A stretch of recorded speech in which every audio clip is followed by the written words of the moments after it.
বিসমিল্লাহির রহমানির রহিম। প্রিয় বন্ধুগণ,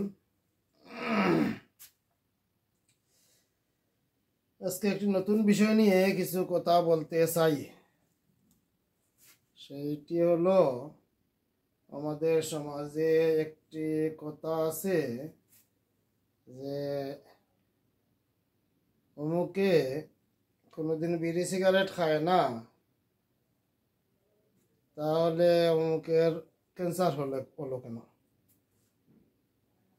অমুকের ছেলের এত যত্ন করে, এরপরেও কেন স্বাস্থ্য ভালো হয় না? এই সমস্ত কিছু কথাবার্তা সমাজে আছে, তাই এই ব্যাপারে কিছু কথা বলতে চাই।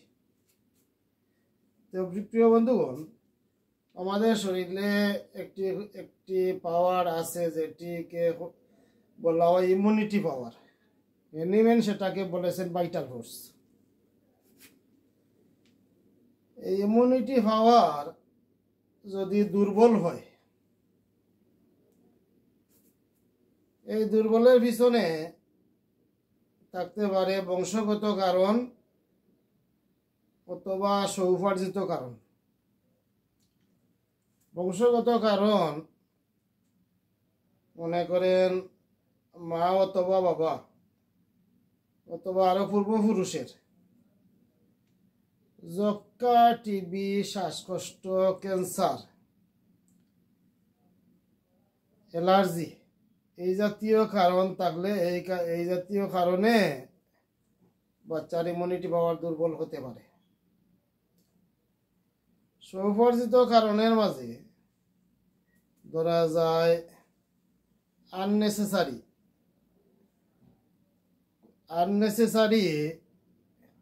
মেডিসিন সেবন, আননেসেসারি টিকা গ্রহণ, আননেসেসারি ভ্যাকসিন গ্রহণ,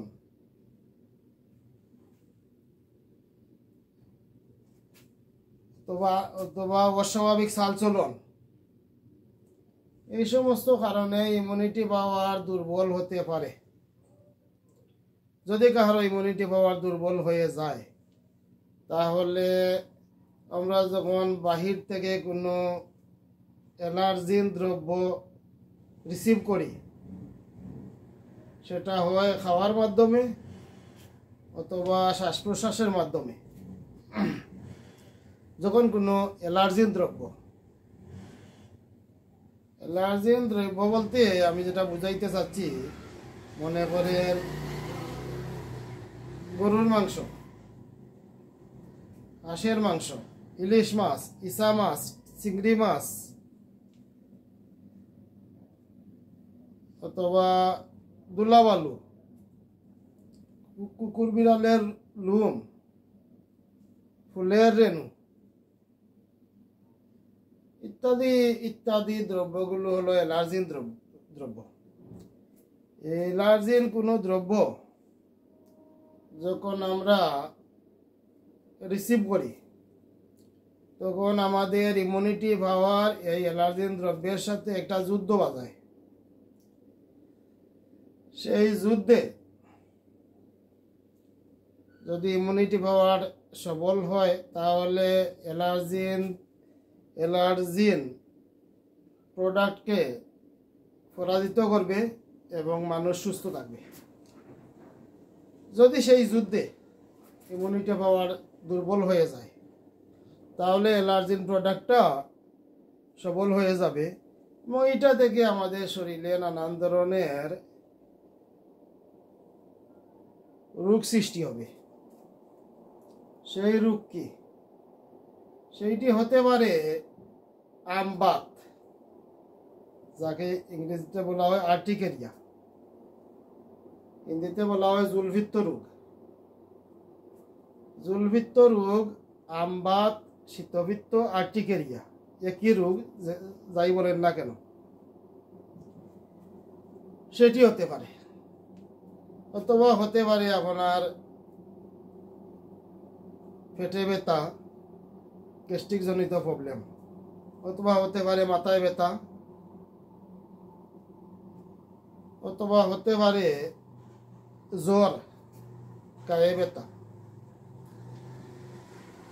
এই সমস্ত রোগগুলো সৃষ্টি হয় তখনই যখন অ্যালার্জিন প্রোডাক্ট এবং ইমিউনিটি পাওয়ারের যুদ্ধে ইমিউনিটি পাওয়ার দুর্বল হয়ে যায়, তখন এই সমস্ত রোগ সৃষ্টি হয়।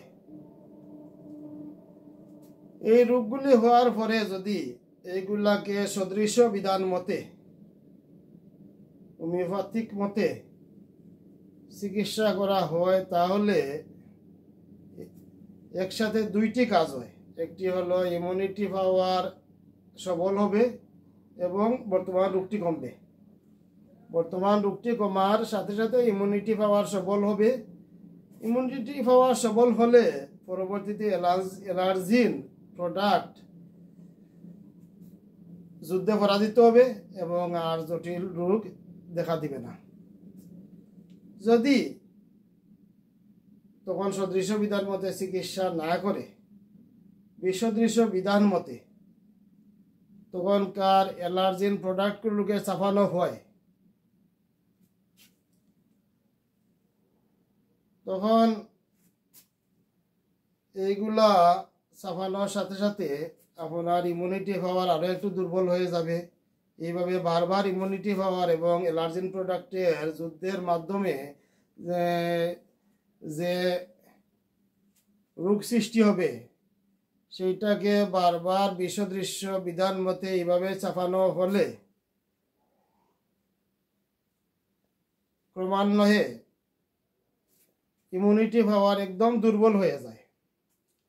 যখন ইমিউনিটি পাওয়ার একদম দুর্বল হয়ে যাবে তখন অ্যালার্জিন প্রোডাক্টের সাথে আর যুদ্ধ করার মতো সামর্থ্য থাকবে না। ইমিউনিটি পাওয়ারের আর অ্যালার্জিন প্রোডাক্টের সাথে যুদ্ধ করার মতো সামর্থ্য থাকবে না, তখন এই অ্যালার্জিন প্রোডাক্ট ভিতরে ঢুকে রোগ সৃষ্টি করবে। কি রোগ সৃষ্টি করবে? রোগ সৃষ্টি করবে যে পার্টস দুর্বল পাবে সেই পার্টসে। যদি আপনার পাকস্থলী দুর্বল হয়, এখানে গ্যাস্ট্রিক আলসার হতে পারে। যদি মস্তিষ্ক দুর্বল হয়, হাই প্রেশার হতে পারে। যদি কিডনি দুর্বল হয়, কিডনি নষ্ট হতে পারে। যদি লিভার দুর্বল হয়, লিভার নষ্ট হতে পারে। যদি লাংস দুর্বল হয়, লাংসের রোগ হতে পারে। যদি ফুসফুস দুর্বল হয়, ফুসফুসে ক্যান্সার হতে পারে। যদি খাদ্যনালী দুর্বল হয়, খাদ্যনালীতে ক্যান্সার হতে পারে। যদি নার্ভ দুর্বল হয় তাহলে প্যারালাইসিস হতে পারে। এই হলো জটিল রোগ সৃষ্টির কারণ। সুতরাং কি কারণে আমাদের শরীরে জটিল রোগ সৃষ্টি হয় সেইটি বোঝানোর জন্যই আজকের এই উপস্থাপনা। তো বন্ধুগণ, সবাই ভালো থাকেন। আসসালামু আলাইকুম।